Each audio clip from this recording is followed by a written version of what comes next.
Hey there YouTube, it's Jay back with Jay's Beer Reviews. And today I do not have a beer review for you. I'm not making beer, but I thought I'd do something a little bit different. What I'm going to be doing is brewing up some kombucha. So I got my jug here with the kombucha that I've made, and this Scoby is what it's called. And so, I wanted to make a batch of kombucha for myself, and I thought that I would just record it and put it up so you guys can see what I do. So, follow along, and I'll show you guys how to make some kombucha for yourself. Thanks. And so, basically, making kombucha is pretty easy.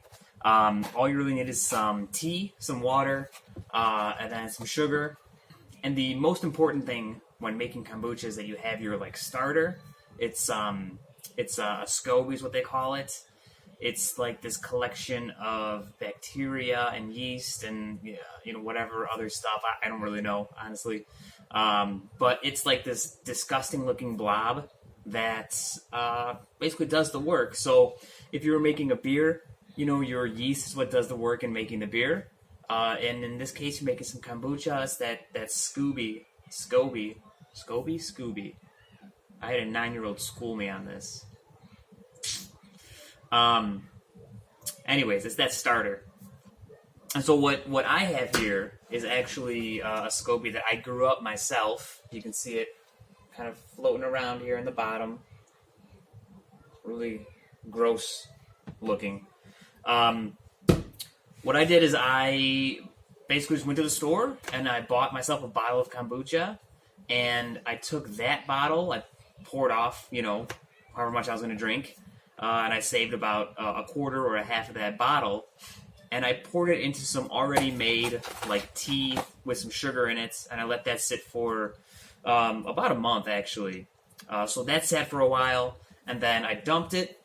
It had a very thin layer of, this membrane, this Scoby thing. So it had that really thin layer, and what I did is I poured out the kombucha that I had made, and I put some more in, basically just tea with sugar, and I let that grow up, and now it's been a couple of weeks, and my Scoby is going strong. It's pretty gross looking. So what I'm going to do is make myself another batch, and then I'm going to plan to drink that one. What I'm going to do with this one is I'm actually going to dump it, because it's been sitting for way too long. It's gotten way too acidic, and it's basically like vinegar now, and you don't want to be drinking that. So, well, you might, but I don't.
Now I got my water boiling.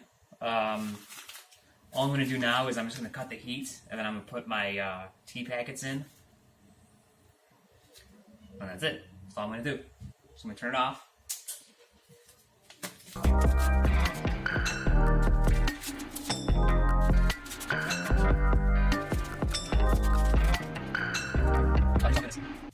Six tea packets is actually about 75% of what the recipe calls for. So it says basically 4 packets for like half this batch. So I'm only using 6. If I doubled it, I'm doubling the amount of liquid. I didn't double all the ingredients. I personally prefer to, make it a little bit weaker. I like to make it a little bit weaker because I know I'll be adding things to it later. And so I don't need like the super intense blackcurrant tea flavor coming through. If I wanted to add, like I said, like ginger or, something like that.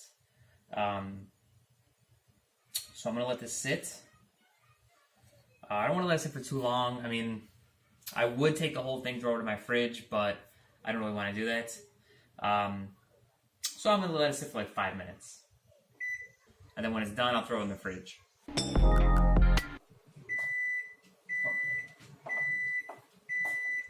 Alright, so that was about 5 minutes. What I'm going to do is take out tea bags. And I'm not sure how kosher this is, but I am going to give it a light squeeze. It's super hot, so don't burn yourself.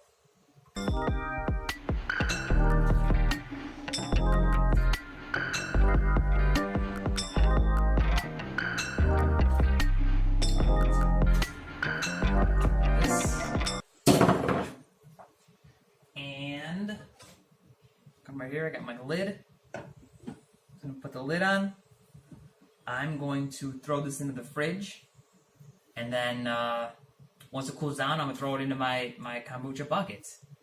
And so that's really the process for doing it, Just like with beer, you want to make sure that this gets like room temperature ish, because you don't want to kill the mother. So yeah, I mean once this cools down, I'll add it to my bucket and I'll let it sit for about a week. I'll give it a taste, and if I think it's ready, then I'll bottle it up. Because I want to make this sparkling, so I'm going to be adding in like whatever other, a little bit of sugar, maybe some syrups or something like that, some fruit. You can choose to add a whole bunch of different things to it. So why don't we check back in a week, and then see how it is. We'll check back in a week. All right, guys. So we're back here. I'm gonna show you how to bottle your kombucha. So we made our Scoby. We fermented it for about a week. I went just a little bit longer because life. But I've got my kombucha here in this jar. What I need to do now is get it into bottles so that I can like do a secondary fermentation and so that I can carbonate it. So I'm really cautious about carbonating liquids. I've had bottle bombs for my beer and stuff, and it's not fun, but I do have some glass mason jars I'm going to be using. I do also have, I'm going to do one plastic bottle. That way I can kind of see, I can give it a squeeze and figure out how carbonated the liquid is. That way I don't really, I'm not going to freak out about the bottles or about the glass. So, what we're going to want to do is we're going to want to go back and re-sweeten it because you do ferment it so it dries up a bit. You can use whatever you want. You can use like candied ginger. You can use peppermints, from your grandma's candy drawer. Like you can use whatever you want, really. Just throw a little sugar back into it. If it tastes good, all the better. So I'm not going to use white sugar. I use white sugar in the actual kombucha itself. This time I'm going to go with a little bit of just honey. And what I'm doing is, honey's a bit thicker, and if you're using like just white sugar or something, it's going to have a hard time dissolving. So what I'm going to do is I'm boiling up just a little bit of water, like a little tiny bit of water.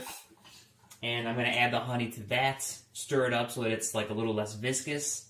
And then I'm going to add that to my bowl, and I'll add the kombucha on top of that.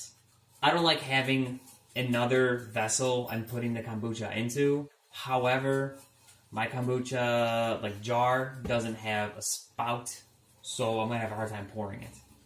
So this guy does have a spout, so I'm gonna do that. Yeah, also just as a side note, I have thoroughly washed everything, like for as clean as you need everything for beer. Kombucha is the exact same thing. So you want to make sure everything's been cleaned, everything's like sanitized, as clean as can possibly be before you start, pouring the kombucha on top of it. So I'm gonna go ahead and add some honey now. I don't know how much to do, honestly. Yeah, I really don't know how much to do, so I'm kind of just winging it. I'm going to do what I think is right. And again, like, I'm using honey in mine. You can use whatever you want. I chose to do honey simply because my black tea was already flavored. It's a good opportunity. You can, like, smash some fruit and, take the juice of that or something. So you can get, like, real creative with what you use. Okay, so, again, this has boiled. It's sanitary, it's sterile, whatever. So now what I'll do is I'll open up my kombucha and pour all out into my thing here. Of course, I'm going to try to avoid getting any sediments into my bowl.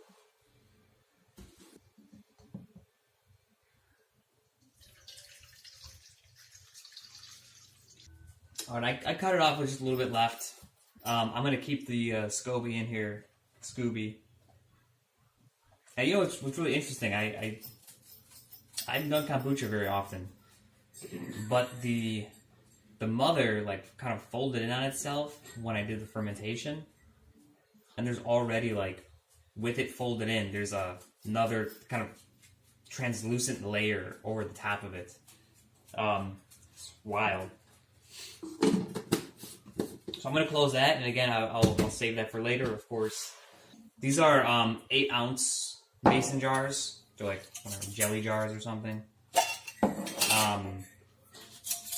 So I'm going to pour off into those first, because, like, I personally enjoy having kind of like smaller serving sizes.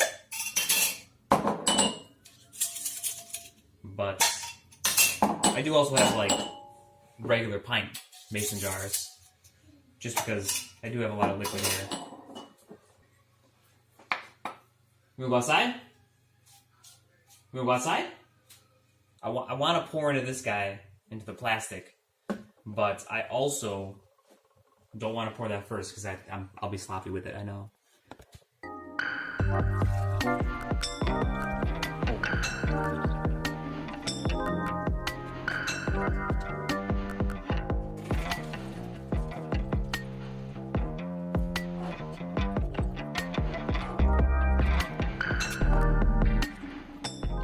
All I'll do now is I'll seal these all up, put them someplace, dark, to just do a secondary fermentation, and that'll be it.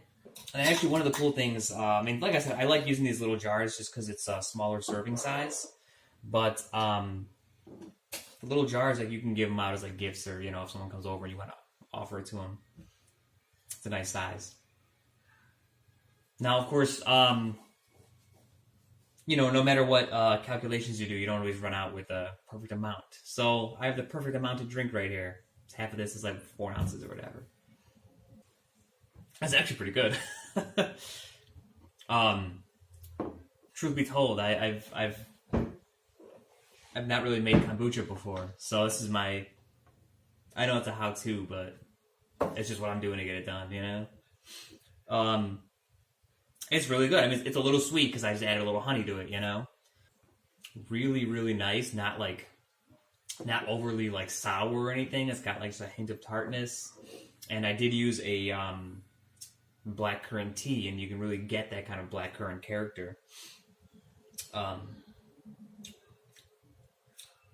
Dare I say it's almost like minty as well. But there you have it. You want to make some kombucha at home, this is how you do it. This is how I did it, at least. And it turned out surprisingly well. Like, really good. I don't know. I'm going to try and get some affiliate links. I've not done that before. But if I do get them, they'll be in the comments. And, you know, hit the like, subscribe, all that stuff. I'll be streaming beer just whenever I'm brewing. And in the meantime, I'll be enjoying a little bit of kombucha. So hopefully this video will give you some inspiration to make your own. And, you know, enjoy the health benefits that kombucha brings with it. I kind of just like the flavor, so that's why I'm drinking it. Thanks for joining. Cheers. And I'll see you guys next time on JaysBeerReviews. Thanks. It's good. Surprisingly good.